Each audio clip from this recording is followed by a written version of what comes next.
Hello, friends. Welcome again to Happy Heart 1111 channel.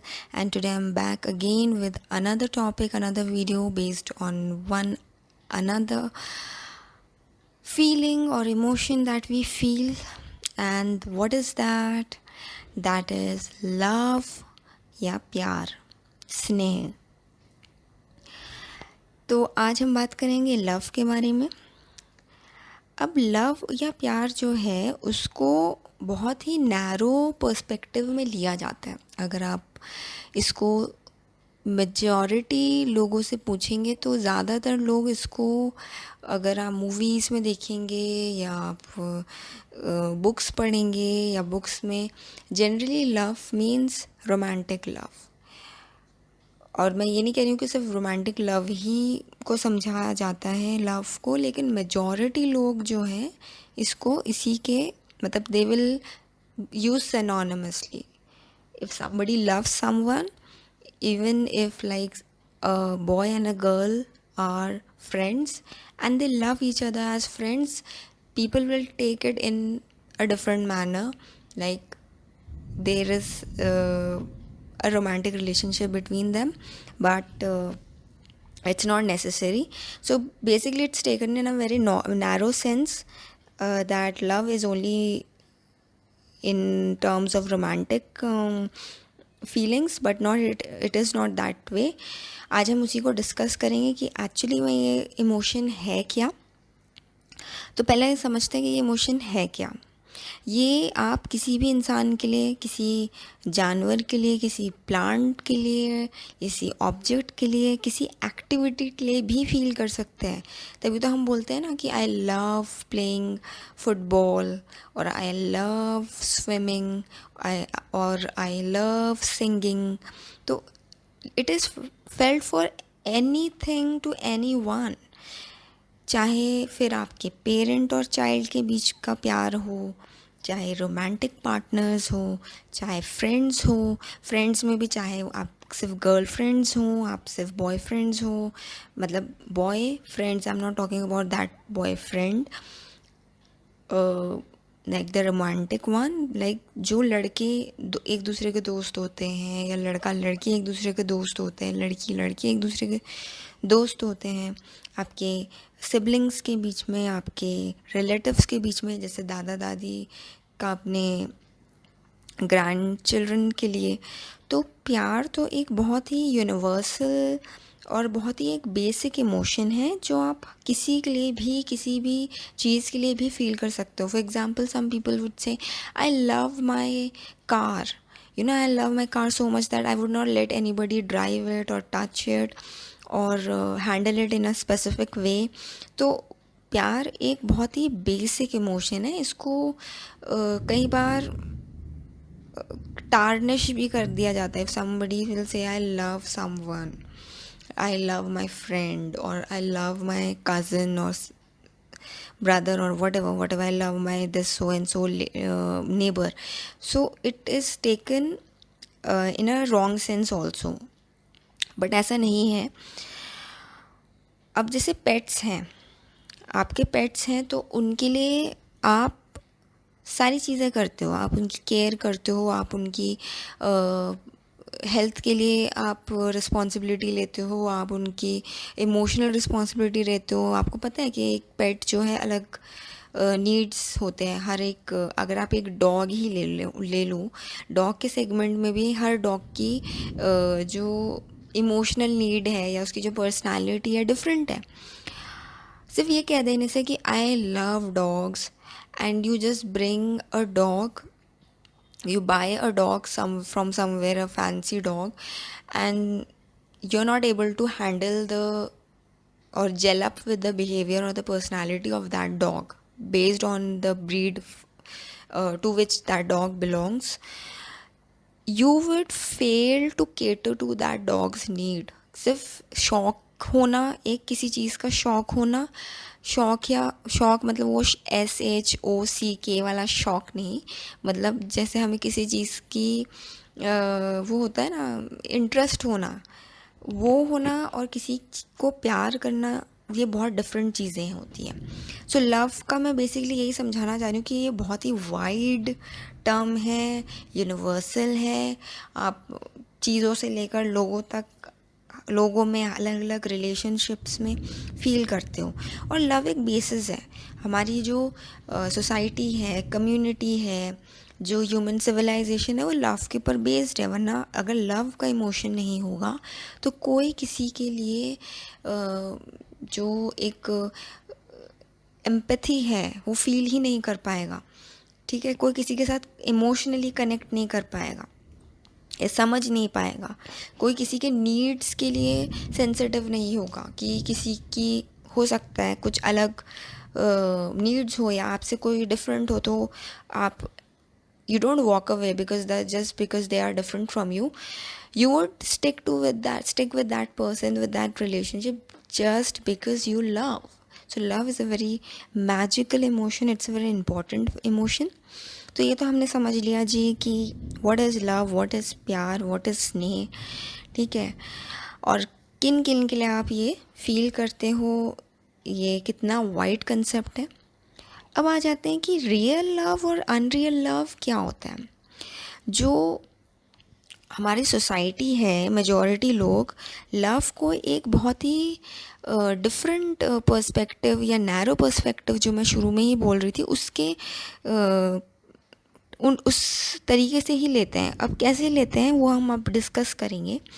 जैसे क्या चीज़ें हैं या क्या इंडिकेशन है that the love you feel for someone or someone feels for you is maybe it's not real, it's unreal. What are the parameters to understand, or in what are the indications? First, if it is based on possession, अगर कोई इंसान या कोई आप खुद अगर possessive हैं, अगर आप सिर्फ ओनरशिप के लिए ये बोलते हैं कि I love them so because I own them and I want to take every decision for them, I am the one who knows every good for them, so I am the one who is going to initiate everything in this relationship, so that's unreal. To be authoritative, again वही चीज़, authoritative मतलब आप बहुत dominating है. If you are two people, like suppose you are siblings and one is always imposing things that I am the one who is going to make all the decisions, I am the one who is going to initiate things or take the first action or anything, that's authoritative, that's not love. Next, laying too many expectations or only one sided expectations, कि आप सिर्फ expectations ले put up कर रहे हो उस person से, चाहे पेरेंट्स अपने चाइल्ड से, चाहे कोई एक फ्रेंड दूसरे फ्रेंड से, चाहे आप अपने डॉग से ही बहुत ज़्यादा एक्सपेक्टेशन लेकर हो कि उसको मैंने पाला है, उसको मैंने खाना दिया है, उसका मैं हेल्थ केयर के एक्सपेंसेस बेयर कर रहा हूँ या कर रही हूँ, तो he is ought to behave in a way और he is to be loyal in a way that I want him और her to be. So that is not love, laying too many expectations or one-sided expectations. Next, to be too much available, like if you are in a relationship, if we take a romantic relationship for that matter of fact, and you are too much available, like your whole world is revolving around that person and you are neglecting all the other aspects of your life. Example, अगर आप student हैं, आप पढ़ाई नहीं कर रहे हो, आपका फ्रेंड सर्कल कुछ नहीं है, आपकी कोई एक्स्ट्रा करिकुलर एक्टिविटीज़ नहीं, कुछ नहीं, और आपको किसी से प्यार है which you think you are in love, and you are giving your time and thinking 24/7 about that one person only, which you are assuming you are in love with, but actually you are destroying yourself. That is not love. Love liberates. Love lets you grow, lets you progress, supports you to be who you want to be, your best version, not to hold you back or restrict you in certain or fit you in certain specific way. So next is being too much dependency. because he loves me or she loves me, I can be dependent. Because my parents love me, I can be completely dependent. I will not do my grocery, I will not do my health care responsibilities. If I also have to visit a doctor, I will always ask my parents to accompany me. Or I need something, I would sit let back and think कि parents आके मुझे खुद provide कर देंगे, उनके दिमाग में कोई बत्ती जलेगी और वही मुझे चीज़ें प्रोवाइड करेंगे. Same with romantic relationship, same with friends, कि आप अपनी कम्युनिकेट नहीं कर रहे हो कोई चीज़ और आप ये सोच रहे हो कि इसको ऐसा करना चाहिए था, क्योंकि ये मेरा दोस्त है और I love that my friend and I do which I think I am doing so much for this friend, so she should और he should reciprocate according to my expectations or whatever I demand from them. So being dependent on somebody doesn't mean whether it's you who are dependent or somebody else who is dependent on you, doesn't mean that is love. Next, being only physically attracted. Bodily attraction is not love. It is a part of being love, and it is majorly seen in romantic relationship that people think that if they are bodily physically attracted to someone, they think they are in love, or yeah, they are in love. And this can happen in case of parents also. You must have seen them. आपने देखा होगा कि कुछ parents अपने, उनके 2 बच्चे हैं, इस बेसिस में वो अपने फेवर्स या अपने जो एक केयर है, नर्चरिंग है, इस बात पे बेस करते हैं कि who is more attractive physically.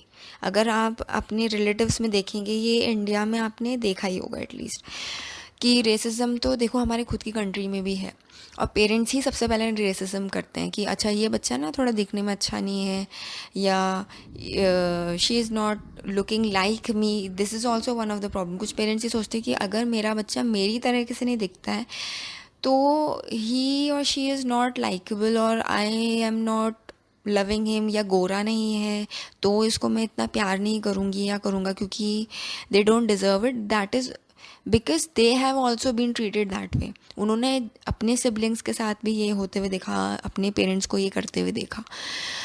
तो being bodily attracted to someone, it is not love. It can be a part of love, it's a very small part of love. I don't say that physical attraction or physical appearance don't matter. Obviously your presentability, your appearance, your personality does matter, but it's a small part of it. More than that matters whether you can really accept the flaws of that person, try to understand a perspective which might be different from yours, and stick to that person in the difficult situations. तो ये तो unreal love के आपके parameters हो गए. अब आ जाते हैं कि रियल लव क्या होता है. फिर रियल लव होता है, real love, emotion of love you will feel when you are ready to provide rather than taking और expecting. You are ready to provide. You are so full, so fulfilled in your life, so satisfied that you are easily available to provide. You are not expecting कि कोई सामने वाला कुछ करेगा, एक friend आपके लिए कुछ चीज़ करेगा स्पेशल तो you are being treated as a friend. Instead, you are so fulfilled in your life that you are ready to take the first step to make that person feel as a loved friend, romantic partner, loved pet, grandchildren, loved grandchildren, loved child, whatever. Facilitate. You will facilitate. You will make sure you are more of a facilitator rather than a dictator, rather than a dominating person who would think that whatever I think and feel is right for that person is the only thing right for that person. You would rather, instead, you would facilitate that person, that what is the best thing or what is the thing in which gives that person, कौन सी चीज़ है जो इसको सबसे ज़्यादा खुशी देती है, तो आप वो चीज़ उसको प्रोवाइड करने की कोशिश करेंगे. प्रोटेक्ट करेंगे. आप प्रोटेक्ट करेंगे, पॉजेसिव नहीं होंगे. प्रोटेक्ट करना और पॉजेसिव होना अलग अलग चीज़ें होती हैं. पॉजेसिव आती है अपनी इनसिक्योरिटी से, प्रोटेक्शन आता है out of out of love, obviously out of love आता है आपका प्रोटेक्शन, कि अगर आपको लगता है कि कोई एक गलत डिसीजन लेने वाला है, तो you would just say that you see, I feel that this thing can have these adverse effects, so I would, as a friend, as a partner, as a parent, or whatever relationship you are in, I would suggest not, you should not take this decision, or you should take this decision instead of this decision. So that is protection. And the other possession is what, कि मेरे को लगता है कि तुम बिल्कुल इस चीज़ में गलत हो, तुम्हारा दिमाग नहीं चलता, तुम्हें सोचने समझने की शक्ति नहीं है, तुम थोड़ी बेवकूफ़ हो या तुम बेवकूफ़ हो, तो मैंने जो ये कह दिया है ये तुम्हें फॉलो करना पड़ेगा. That is possession and that is not love. Accepting those aspects of that person which you don't agree with, or you have not seen anyone doing in your life or yourself doing, but you would try to rather accept the flaws. Basically, you're ready to accept even the flaws of that person. So कोई इंसान अगर कोई 10 चीज़ें अच्छे कर रहा है और उसमें से कोई एक चीज़ है, सपोज़ करो कोई एक चीज़, 11वीं चीज़ वो ऐसी कर रहा है जो आपकी पसंद की नहीं है, सो यू वुड स्टिक. या 4-5 चीज़ें ऐसी हैं जो वो सही कर रहा है आपके अकॉर्डिंग, और 3 चीज़ें ऐसी हैं जो वो आपके अकॉर्डिंग नहीं कर रहा है, लेकिन it is good in the general terms, like it is not universally wrong, कि आपको अच्छी नहीं लगती है तो वो गलत है, कोई और कर ही नहीं सकता. You would have acceptance if you love that person, thing, और whatever. Understanding a person's point of view. You would not always lay your or impose your point of view on a person if you love that person, whether it's your child, it's your partner, it's your pet, or whatever.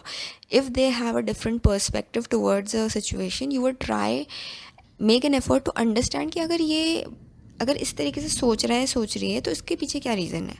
आप उस level तक जाने की कोशिश करोगे कि आप उसके पॉइंट ऑफ व्यू को समझना चाहोगे, rather than immediately disagreeing and disapproving that this is not something which I would approve of. Liberate. You would love liberates. You would like to help that person to be the best version. You would support and facilitate that person to achieve things which will make that person happy.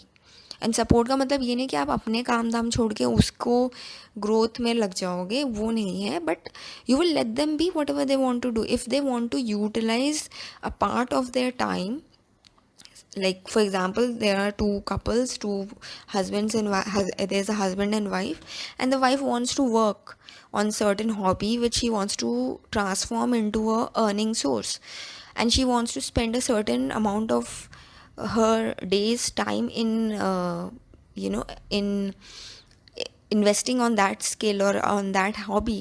You will let that person be, let your wife be, let your wife do that thing. You would not say कि नहीं तुम्हें इससे क्या होगा, तुम्हें ऐसा करने की क्या ज़रूरत है, मैं तो पैसा कमा रहा हूँ, तुम्हारी हॉबीज़ की कोई इम्पोर्टेंस नहीं है. You would not do, you are not doing anything in that case. You are just letting that person do whatever they want to do in their entire day's time. So that is love. Love liberates. Love doesn't cage you, doesn't imprison you. Love supports. You would support a person no matter which situation they are. If they are not healthy, if they are suddenly fall sick, they are not in their best emotionally, physically, you would support them. You would not just leave them on the way. For example, many parents are laying expectations from the children that अगर आप इतने इतने marks नहीं लेके आते हो, score नहीं करते हो, you are not a good child to me, और not a, if you are not taking the career which I want you to take, और you are not marrying the person I want you to marry, you are not my loved child. I am not gonna give you love, और I don't consider you lovable. So that is not how love works. Love supports for your highest good. आप suggest कर सकते हो कि ये चीज़ में देखो, ये सही नहीं लग रहा है मुझे, तो आप इस पॉइंट ऑफ व्यू को भी कंसिडर करो अपने डिसीजंस को लेने में. बट आप इम्पोज नहीं करोगे कि नहीं जो मैंने कहा वही आखिरी वर्ड है, वही एंड ऑफ द वर्ल्ड है, पत्थर की लकीर है, what ever. That is not love. You would always support rather than impose. So I hope you understand. I have discussed everything about the emotion of love and what it is meant, for whom it is felt. और जैसे हम बोलते हैं ना, आप कोई activity का ही अगर मैं example they, when you love something, when you love doing something, you don't feel the effort for doing it. आपको उस काम को करने के लिए एफर्ट फील ही नहीं होता है. एफर्टलेस जो हम आजकल बोल रहे हैं कि I want my life to be easy and effortless. Easy and effortless तब होती है जब आप वो काम कर रहे हो तो जिसको करने में आपको मज़ा आ रहा होता है, जिससे आपको प्यार होता है. तो प्यार एक अपने आप में बहुत ही वाइड इमोशन है, एक बहुत इम्पॉर्टेंट इमोशन है. अगर ये नहीं होगा तो हम again we can not be connected to each other, we cannot understand each other, we cannot have harmony in our relationships, whether it's with your colleagues, it's with your friends, siblings, your parents, your child, your pets, your plants, even plants. If you don't give the specific nurturing to a specific plant, हर plant की sunlight की need, water की need, fertiliser की need, pesticide की need अलग होती है. कोई शेड में ज़्यादा अच्छा ग्रो करेंगे, कोई प्रॉपर सनलाइट में अच्छा ग्रो करेंगे. अब ये जो प्लांट लवर है वो ये थोड़ी बोलेगा कि अरे इसमें तो बहुत मेहनत लगती है इस प्लांट में, मैं इस पर ध्यान नहीं देने वाला. आप प्लांट लवर हो तो irrespective of what ever kind of plant you have in your garden, you are going to cater to the needs of each plant according to their needs, and that is what love is. So I hope you understand the emotion of love, and now you would at least know whether you actually feel love for someone, or at someone else actually feel loves for you, or it is just a superficial a drama which is being put on. So be true to yourself and be true to people who you love. And yes, I hope you understand and enjoyed this video, and please like, share, comment and subscribe, and hit the bell icon to get the notification of new videos. And we'll continue this journey of understanding our emotions so that we can become better humans and we can be more emotionally intelligent. Thank you. I'll see you in my next one. Thank you.